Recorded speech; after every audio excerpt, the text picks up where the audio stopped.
Hey everybody, welcome back. It's Dan, this Dan Martin Likes You, and it is time for Non-Fiction November. This was created by Gemma and Olive, and I will link their channels below. I think this started last year. This is the first year I've been aware of it, and I am now participating. I am a writer of nonfiction, and so I would say 50% of what I read in any given year is nonfiction, and so I'm excited to share the books that I am reading this month. For the first two books, these were recommended by Jen Campbell. I'm sure everyone knows who Jen Campbell is. She did a video a while back on just these two books, and I had been meaning to pick them up, and finally Non-Fiction November came around, and it just felt like the right fit. So the first one is one I actually already finished, and that is The Morning They Came For Us, Dispatches from Syria by Janine DiGiovanni. Janine is a reporter. She's an editor for Newsweek and a sometimes contributing editor for Vanity Fair. And she is a war correspondent, a journalist who goes out into war zones and reports on the atrocities being committed across the globe. And this book is sobering and frightening. And in one part of this book, I actually felt myself getting nauseous by the description of some of the torture tactics that were used against civilians.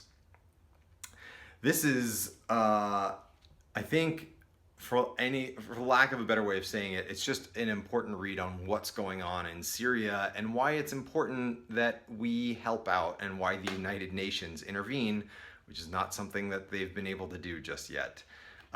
Anyway, I will do a bigger review on this at a later date, but that's the first one. Next one up from Jen Campbell's recommendation is this one, Another Day in the Death of America by Gary Young. I hope I'm pronouncing that right. This is a book about gun culture in America. That might be the best way to say it. Gary went out and decided to do 10 stories on 10 people who were killed on the same day by gun violence.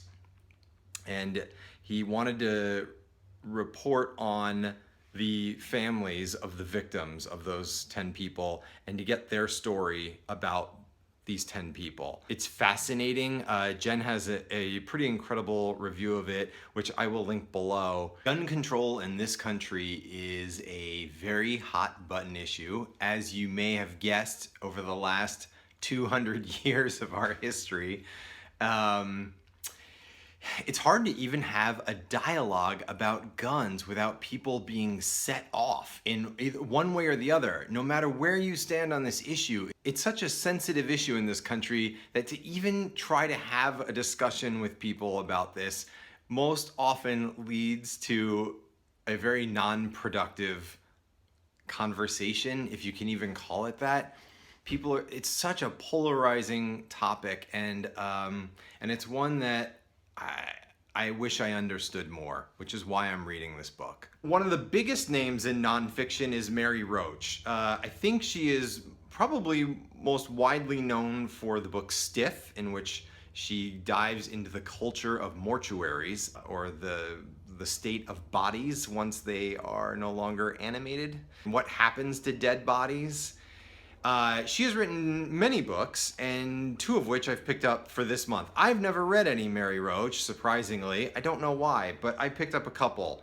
Grunt is the one I am about to dive into. It's a study on humans at war, and I think if you can tell from that photo how much grunts have to carry through time of war. I was an airman for 4 years, and I didn't have to carry that much, and I spent quite a bit of time making fun of these dudes.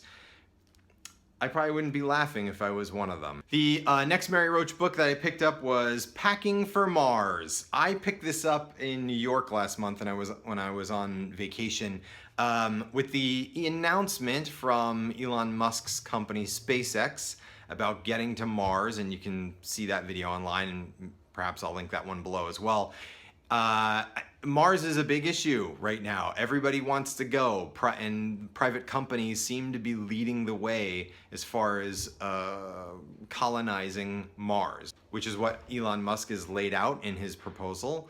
And I'm fascinated by it. And I'm fascinated by all those people who signed up a couple of years ago to go with that Dutch company on that one-way trip to Mars. And I think they ask this in the book. I think she asked the question, like, would you go?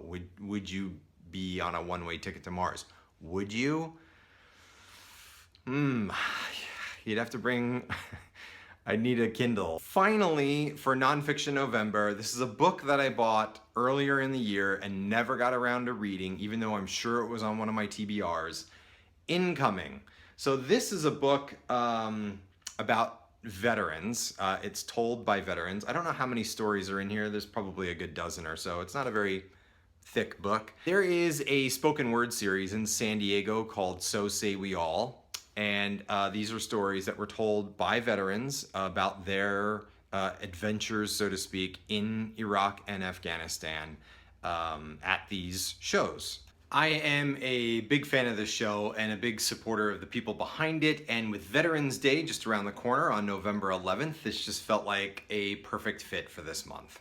That's it. Those are my reads for Non-Fiction November. I'm excited to hear and see what you guys are reading. I've been fascinated by all the nonfiction TBRs that have been going up, and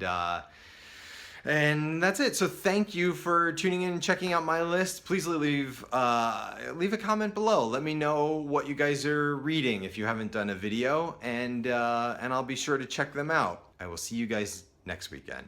Bye.